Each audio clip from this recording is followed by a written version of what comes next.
திராட்சைக்குள்ள இருக்கக்கூடிய விதை இருக்கு இல்லையா, அந்த விதையில ரெசர்வெட்டால் அப்படின்னு ஒரு பொருள் இருக்கு. அவ்வளவு முக்கியமான பொருளின் ஒரே இடம் திராட்சையினோட விதை. ரெஸ்வரெட்ரால் நிறைய பொருளில் இருக்குது. முக்கியமாக சொல்லணும்னா திராட்சையோட தோலில் இருக்குது. அது விதைகளை விட அதிகமாக திராட்சையோட தோலில் இருக்குது. அந்த ரெசர்வெட்டால் பல புற்றுநோய்களுக்கு ஆரம்ப நிலையில மருந்தாக பயன்படுத்தப்படுது. பல இதய நோய்களுக்கு கோஎன்சைம் ஏன்னு சொல்லி ஒன்று இருக்கு, புகையிலிருந்து எடுக்கக்கூடியது. அந்த கோஎன்சைம் ஏயும் ரெசர்வெட்டாலும் சேர்ந்த மருந்துகள் தான். மருந்து, ட்ரக் இல்லைன்னா மெடிசின், துணை பொருள் அப்படிங்கிறது சப்ளிமெண்ட்.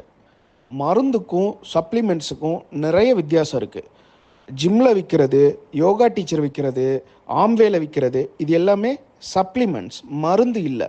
இந்த ரெண்டு வார்த்தையும் வேணும்னே குழப்பி பயன்படுத்துவது ரொம்ப ஆபத்தான போக்கு.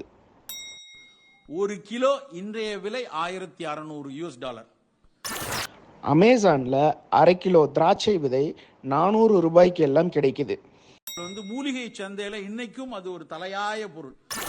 மூலிகை வணிகம் அப்படிங்கிறது மிகப்பெரிய சந்தை. பல பில்லியன் டாலர் மதிப்புள்ள அந்த சந்தையை கைப்பற்றுறதுக்காக நிறைய மாஃபியாக்கள் சுற்றிட்டு இருக்கிறாங்க. அங்கே திமிங்கலமும் சுறா மீன்களும் தான் இறை தேடி அலையுதுன்னு நினைக்காதீங்க. கெண்டை கெளுத்தி மீன்கள் கூட இரையை தேடி அலைந்து கொண்டிருக்கின்றன. ஆகவே கவனம் மக்களே.